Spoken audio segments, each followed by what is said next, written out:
Good morning, students. How are you? As you know, in previous lecture, I complete expansion of a real number. Now, today I will start some question of exercise 1.1.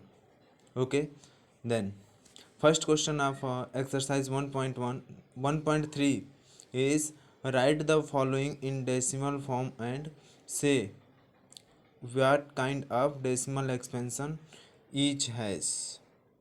Means दिए गए question को आपको decimal form में right करना है और ये बताना है कि ये किस प्रकार का डेसिमल एक्सपेंशन है। जैसा कि पिछले लेक्चर में हमने डेसिमल एक्सपेंशन को 3 टाइप्स में रिप्रेजेंट किए थे। पहला क्या था कि टर्मिनेटिंग डेसिमल, और दूसरा क्या था कि non terminating and repeating decimal, और तीसरा क्या था non terminating and non repeating decimal. Okay students, so now start solution of first question is। तो पहला क्वेश्चन आपका है कि 36/100, इसे पहले क्या करना है, आपको डेसिमल फॉर्म में रिप्रेजेंट करना है और फिर उसके बाद आपको बताना क्या है कि ये डेसिमल एक्सपेंशन की कौन सी काइंड है, मीन्स कौन सी प्रकार है। ठीक है, चलिए इसे सॉल्व करते हैं। तो सॉल्व करना तो आप लोग इजीली कर ही सकते हैं, अगर करना है इसे तो आप 100 से डिवाइड करेंगे 36 में और चेक करिए कि इसे डिवाइड करने के बाद इसका कोसेंट जो है वो किस फॉर्म में आ रहा है। ठीक है, चलिए इसे सॉल्व करते हैं। तो 36/100 है, मीन्स 100 से डिवाइड करेंगे 36 को। अगर 100 से आपको डिवाइड करना है 36 को, तो ये तो 36 पहले ही लेस है 100 से, इसलिए हम यहाँ पे 0 पॉइंट लिख करके यहाँ पे एक हम जीरो को इंक्रीज कर सकते हैं। अब कितने टाइम्स में ये डिविजिबल है? 3 टाइम्स में। ओके, तो ये क्या हो जाएगा 300। ठीक है, और फिर ये से हम सब्ट्रैक्ट करेंगे तो क्या बचेगा 60। ओके, ये कैंसिल हो जाएगा। अब यहाँ पे चाहे तो हम 0 1 बढ़ा सकते हैं, और फिर ये कितने टाइम्स में डिविजिबल होगा? 6 टाइम्स में। तो यहाँ पे क्या आएगा 600, कैंसिल हो गया। मीन्स 36/100 जो होगा वो क्या होगा 0.36 होगा। ओके, मीन्स इसका जो डेसिमल फॉर्म है ये 0.36 होगा। और यह इसका कौन सी काइंड है डेसिमल एक्सपेंशन का? ये टर्मिनेटिंग डेसिमल है। तो आप लिख सकते हैं कि 36/100 is form of terminating decimal. यहाँ पे जगह थोड़ा सा कम है, आप लोग लिख लीजिएगा terminating decimal. Okay student, then I proceed a next question. Next question is 1/11, means 1/11 को भी आपको डेसिमल फॉर्म में पहले लिखना है। तो आप क्या करेंगे कि 11 से आप डिवाइड करेंगे 1 को। तो ये पहले तो डिवाइड होगा नहीं, क्योंकि 1 क्या है 11 से लेस है, इसलिए हम यहाँ पे 0 पॉइंट लिख करके यहाँ पे 1 टाइम्स 0 इंक्रीज करेंगे। फिर भी लेस ही है, तो अब यहाँ पे हम 0 बढ़ाएंगे और फिर यहाँ पे एक 0 और बढ़ाएंगे, तो ये क्या हो जाएगा 100 होगा। चूँकि जगह मेरे पास थोड़ा सा कम है। 1 मिनट वेट्स स्टूडेंट्स।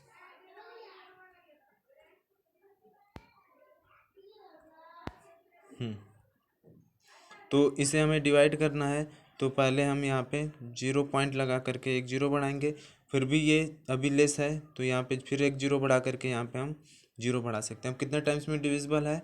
ये आपका 9 टाइम्स में डिविजिबल होगा। ठीक है, तो ये 99 होगा। फिर सब्ट्रैक्ट करेंगे तो क्या होगा 1, फिर ये कैंसिल आउट। ओके, और फिर यहाँ पे हम 1 टाइम 0 बढ़ा सकते हैं, बट फिर भी ये लेस है, तो यहाँ पे हम 0 फिर इंक्रीज कर सकते हैं, फिर यहाँ पे 0 होगा। ओके, 0। और फिर कितने टाइम्स में डिविजिबल होगा? फिर 9 टाइम्स में होगा, और फिर यहाँ पे 99 होगा।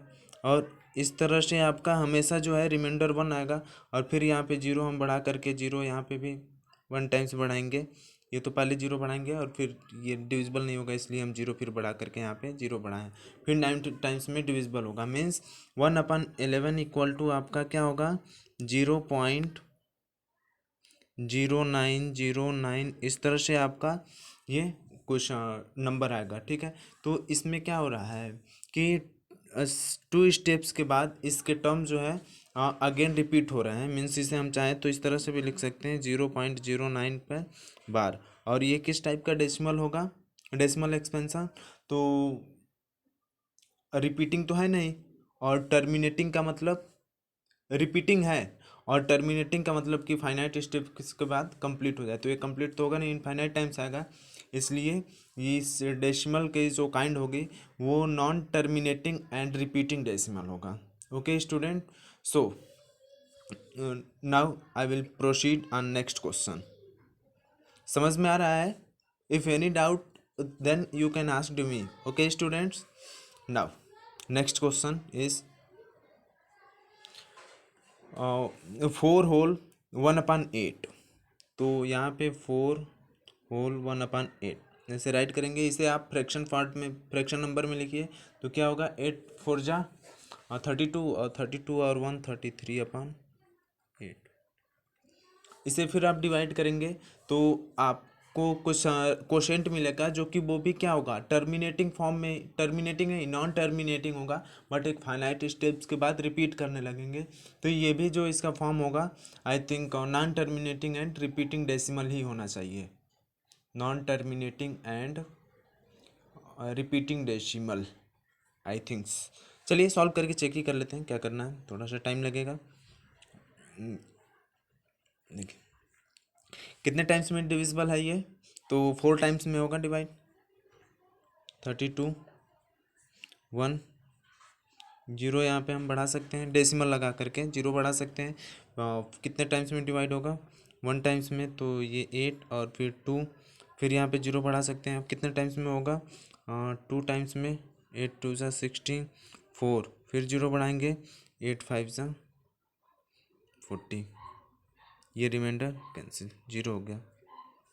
तो यहाँ पे क्या आया, इसका डेसिमल एक्सपेंशन 4.125, और इसके बाद तो कोई टर्म आएगा नहीं, क्योंकि रिमाइंडर आपका यहाँ पे 0 हो गया। इसलिए किस टाइप का एक्सपेंशन होगा, ये होगा terminating expansion, terminating decimal expansion ऐसे बोल सकते हैं। तो ये टर्मिनेटिंग होगा। और फिर इस तरह से ऐसे आप लोग अगला क्वेश्चन भी 3 क्वेश्चन दिया है, उसे आप लोग सॉल्व करके चेक कर सकते हो कि कौन से टर्मिनेटिंग है या फिर नॉन टर्मिनेटिंग एंड रिपीटिंग है decimal. Okay student, now I will proceed on question second.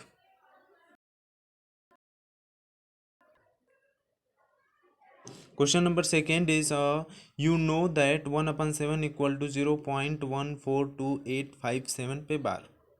Can you predict what the decimal expansion of 2/7, 3/7 and this without actually doing long division? If so, how? ठीक है, इसे आपको क्या करना है कि इसमें दिया है 1/7 इक्वल टू ये होता है, और फिर आपको क्या करना है कि 2/7, 3/7 एंड इस तरह से ये सारे टर्म को आपको इस डेसिमल फॉर्म में रिप्रेजेंट करना है बिना लॉन्ग डिवीजन किए हुए।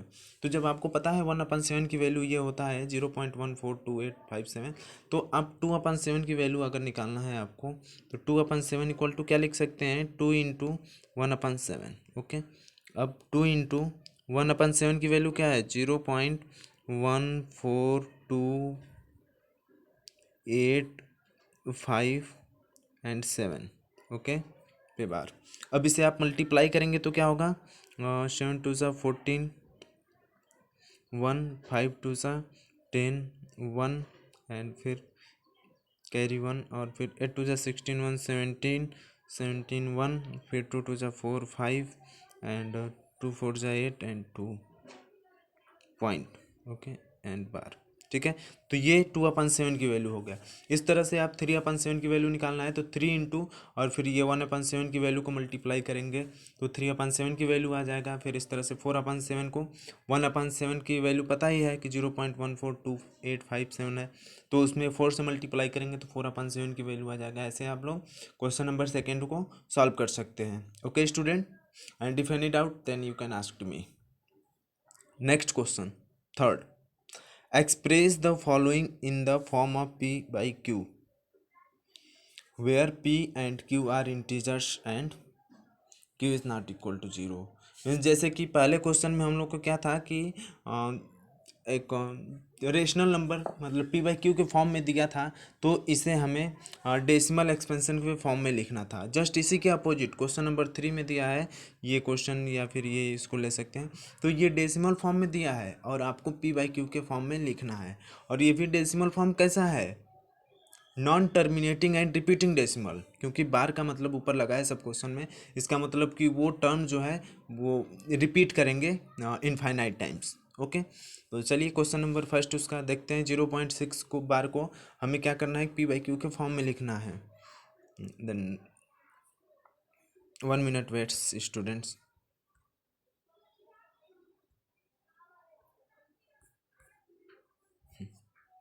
ओके, क्वेश्चन नंबर सेकेंड नहीं third, question number third is क्या था कि 0.6 बार को आपको पी बाई क्यू के फॉर्म में लिखना था। तो पहले यहाँ पे क्वेश्चन लिखा गया है कि 0.6 बार। इससे पहले हम सपोज करेंगे कि ये x के इक्वल है, मीन्स यहाँ पे लेट x इक्वल टू 0.6 बार। और 6 बार का मतलब कि 6 जो है इनफाइनाइट टाइम्स रिपीट करेंगे, इसलिए हम नेक्स्ट लाइन में लिख सकते हैं इसे कि x equal to 0.666 and that that that का मतलब कि वो टर्म्स इनफाइनाइट टाइम्स आएंगे। ठीक है, इसे हम इक्वेशन 1 बना सकते हैं। ठीक है, अब क्या करेंगे कि जितने भी टर्म्स रिपीट करेंगे, किसी क्वेश्चन में इस तरह से आगे भी क्वेश्चन दिया है, तो जितने टर्म्स रिपीट करेंगे उतने ही आप 1 के साथ 0 लगा करके आप मल्टीप्लाई करेंगे। ठीक है, जैसे कि इसमें 1 टर्म्स रिपीट हुए हैं तो यहाँ पे 1 0 लगा लेंगे, मीन्स 10। तो 10 से आप बोथ साइड मल्टीप्लाई करेंगे। अगर उसमें 2 टर्म्स रिपीट किए होते तो 100 से मल्टीप्लाई करते। अगर 3 टर्म्स लिखे होते मतलब रिपीट करते तो 1000 से मल्टीप्लाई करते। इस तरह से आपको मल्टीप्लाई करना है। तो यहाँ पे लिखा गया है कि multiplying both side by 10 we get, means जब 1 टर्म रिपीट कर रहे हैं तो आप 10 से मल्टीप्लाई करेंगे बोथ साइड। तो देखिए नेक्स्ट लाइन में कि 10 एक्स हो जाएगा, क्योंकि एक्स में 10 से मल्टीप्लाई करेंगे 10x होगा। और फिर 10 इंटू 0.666 करके ऐसे लिख सकते हैं। फिर नेक्स्ट लाइन में 10x इक्वल टू, अगर 10 में से अगर 0.666 को मल्टीप्लाई करेंगे तो डेसिमल जो है राइट साइड में रिप्लेस हो जाएगा 1 पोजीशन पे। तो ये हो जाएगा 6.666 एंड ये इनफाइनाइट टाइम्स प्रोसीड करेगा। ठीक है, अब क्या करेंगे कि सब्ट्रैक्टिंग इक्वेशन 1 फ्रॉम इक्वेशन 2। अब आप इक्वेशन सेकेंड से इक्वेशन फर्स्ट को सब्ट्रैक्ट कर देंगे। तो इक्वेशन सेकेंड यहाँ ऊपर लिखा गया है और नीचे यहाँ पे इक्वेशन फर्स्ट लिखे हैं। 1 मिनट स्टूडेंट।